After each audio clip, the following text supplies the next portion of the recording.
Subscribe to our YouTube channel for in-depth interviews of India Inc. and press the bell icon so that you do not miss our updates.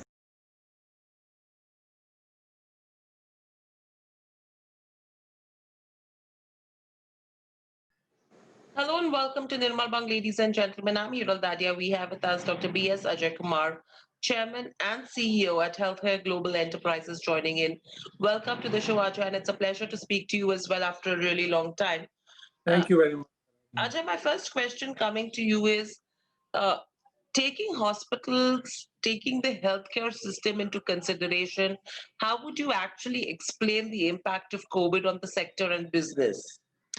Yeah, this COVID impact obviously in March came as a big shock.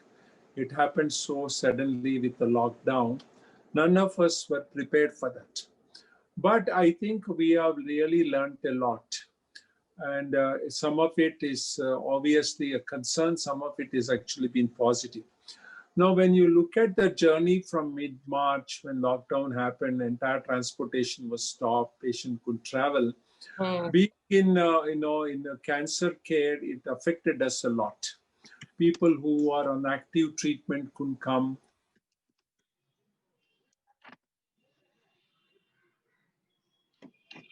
Our own transportation. Then there was, the transporting limitations from area to area, which the government had put restrictions. But it was a great learning. And I think the people withstood it in a remarkable way. I should say that. And the people coming from the different cities somehow made it. And of course, the international travel completely stopped. The international patients couldn't come. But having said that, in the April was one of our worst months.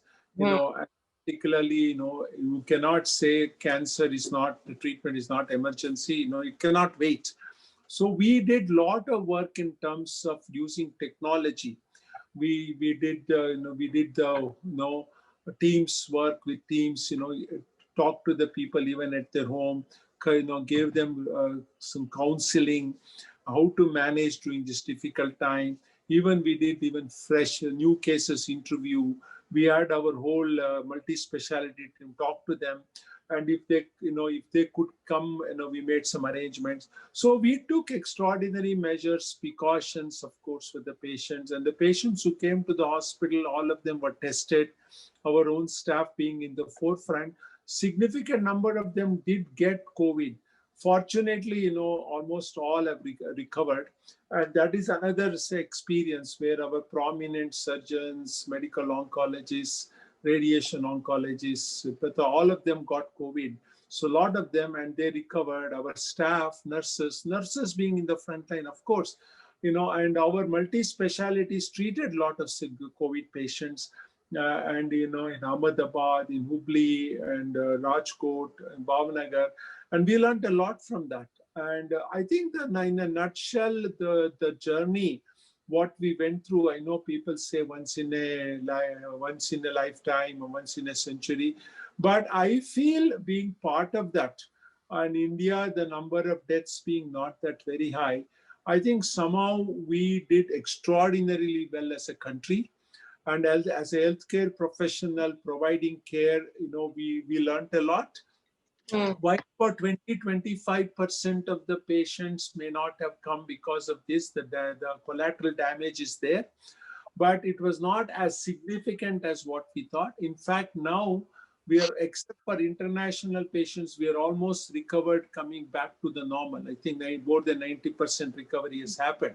So I think this is the journey. And fortunately, because we use hand washing, masks, and the distancing, our other infections have come down significantly. In fact, the NIH in US did put out a big program, data showing that 98% of flu and related symptoms have come down. And we are also seeing that in India. So it could be a lesson for the future. What I want to say is, in future, how important it is to hand wash, how important it is to keep distance, wear a mask, and this will be there forever. And also, of course, we will not be visiting the office that often. We'll do work from home. So there are some positive things, which are going to be there with us for the future.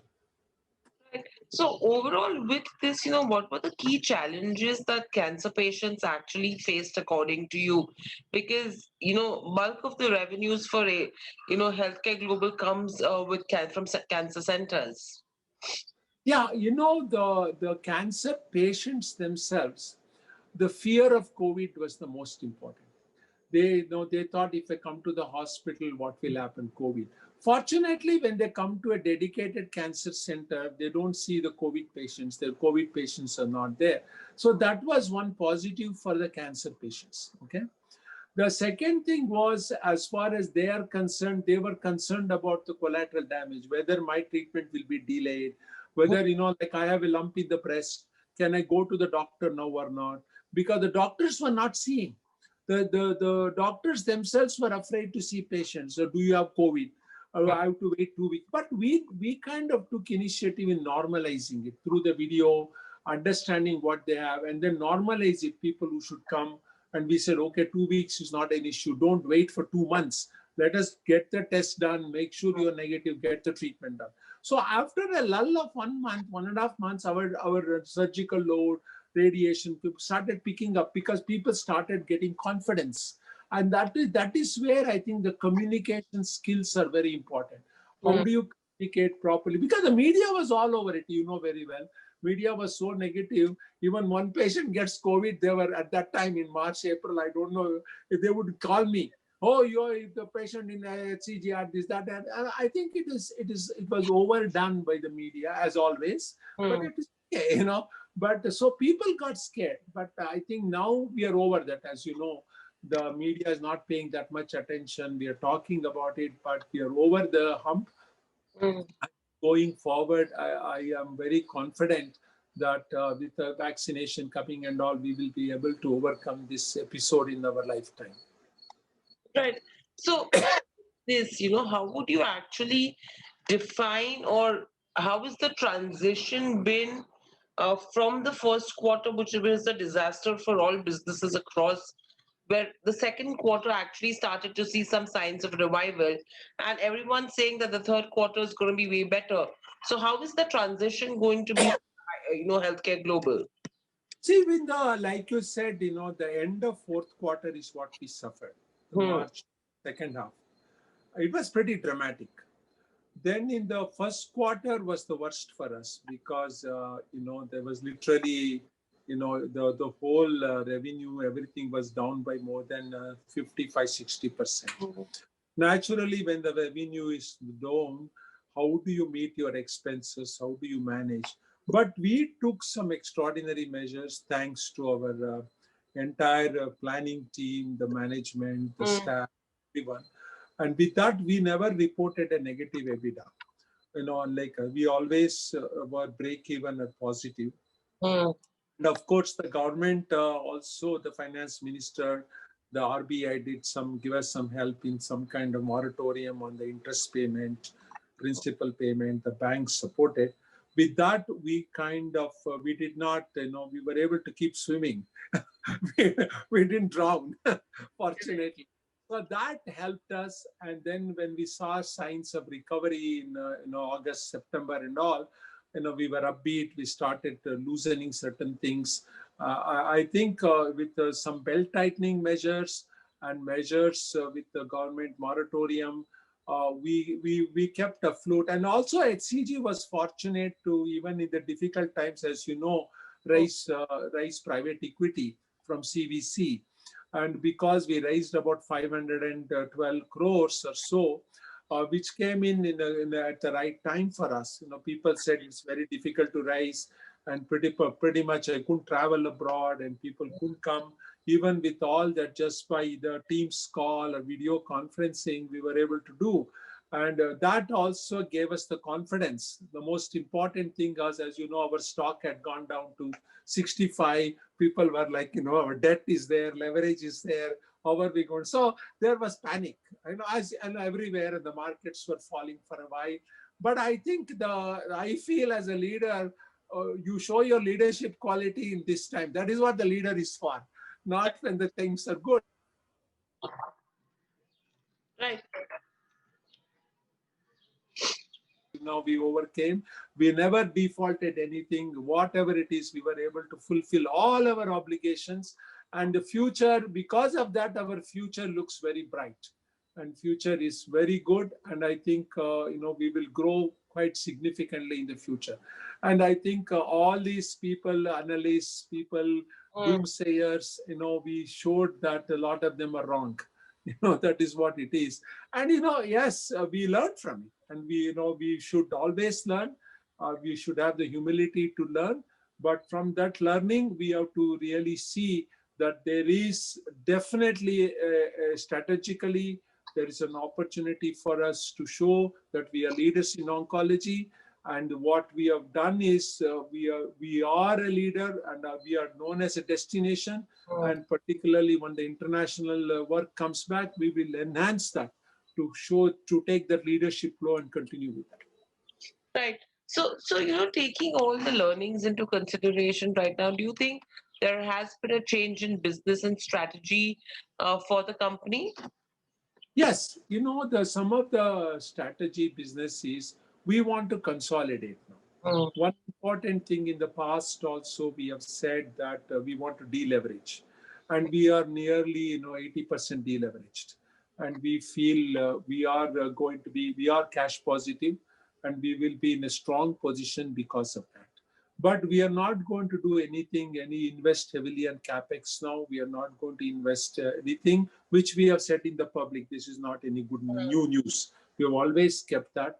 And because of that, I think going forward, consolidating and looking at how we can look at future activities, we will do that as the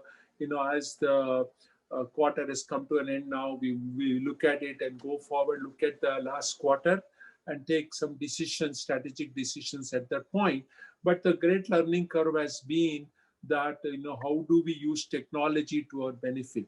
Why do we have to ask people to come long distance for just follow up? We are doing it now through this video conferencing. Even a lot of webinars are on video conferencing. Lot of international patients second opinions are on video Mm. conferencing. So this will become a norm. This period, as what shown us is, and also work from home for the employees, the corporate employees, people who are in HR department, IT, finance, they can work from home, and it is more efficient. By the way, I found out working through the internet, through the video call, is much more efficient. Mm. Choco block, you can work on timely way, and you can get the relevant people on the call immediately, whether it's patient care or ICU. Other day I had a patient who was very sick in ICU. I got 10 experts on call within 5 minutes Mm. from all parts, and all of us, they could contribute to the patient as we talked about it.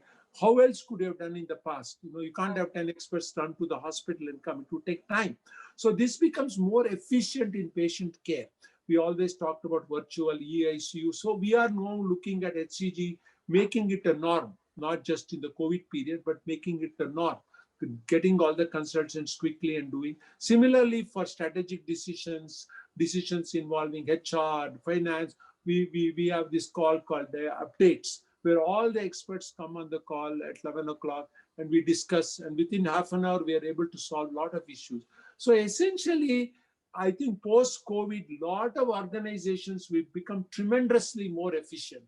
That should not mean we'll take on more work necessarily, but Mm. efficiency is good for our, particularly in healthcare, for the patients. I think we are very patient centric. We are collecting data for outcome. So this, we will spend more and more time in patient centricity and bring about better care for our patients. And that is what will happen. Right. So with this, what's the expansion strategy from here on? Are we looking at Yeah. Yeah, are we looking at increasing the number of beds that we have in the cancer care network, or even for that matter, overall growth, taking the regional penetration into consideration? Yeah, one of the things we want to do is we are spending time, which we have also announced in the past, is we want to consolidate and sweat all our assets to the maximum capacity possible. And wherever we can add, for example, there are some centers which can need additional capacity, we are going to add. See, for us, the important thing is we are one of the few very dedicated oncology. We have penetrated tier 2, tier 3 cities. We have centers not only in Bangalore, Mumbai, Calcutta, one coming up in Delhi, but we have centers in Ahmedabad, but Angol or Nasik, very big centers in Vijayawada. So we want to make sure that this kind of capacity utilization happens. So we will spend more money on making sure that each centers require the right technology. Maybe they require second linear accelerators, second more diagnostic. We will do that for the next year and consolidate and sweat that area completely to the maximum possible, because the quality is important. Then we will look at, as we have said, some like we have a center in Africa. We are now paying a lot of attention for that. So as we do this, the second level, we look at further opportunities strategically for any M&A, anything, new center. So we are going to do that in the second phase. Okay. And overall, if you go to see in terms of where the revenue share is concerned, as we know, cancer care demands the maximum. Fertility centers is still 4%. Are we expecting Milan to grow from here on, where you will see a higher contribution to the revenue? See, we are bringing some stabilization in Milan. As you know very well, during the COVID, considered non-emergency, then it was actually shut down. So we are now coming back to norm in the next 3 months. Once we come back to normal, we want to consolidate.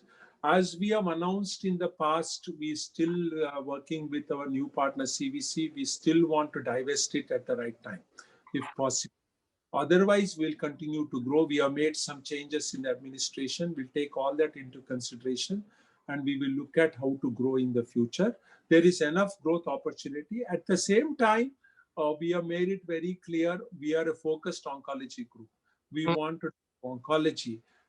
So we will look at if an opportunity comes at the right time, at the right value to divest, we will look at it. Right. And overall, Ajay, what's the kind of capex we are looking at from here on? Yeah, this time, we are not giving actual numbers. Actually, we are in that silent period also. But we are not looking at any major expansion in the capex. In the past, we did it. And I think the part of the reason we had some issues is because of our high debt. So we are looking at, as we have announced in the last quarter also, we are looking at some revenue share models and others. So we don't have to necessarily bring in capex. And we have done some announcements with Electa and all in the past. So we will continue to do that way. So our capex requirement will not be huge. And we will be within our cash flow numbers. It will be very well. So we want to become, as I have said in the past, also cash flow positive, continue to preserve that and go forward and look at the other opportunity after this year. This year will be pure consolidation. Right. And with this consolidation, when do you expect to break even? No, we are EBITDA break even. No? Yes, I'm talking on the profitability side. Like we will announce, we are moving in the right direction. Yeah, right. That's all I have to say. In February, we'll give out the actual numbers. Okay. Right. And overall, very lastly from here on, taking COVID into consideration, do you think the kind of growth that we've seen right now for the sector, that is something which will continue to sustain, or do you think there is still that little scare which could impact?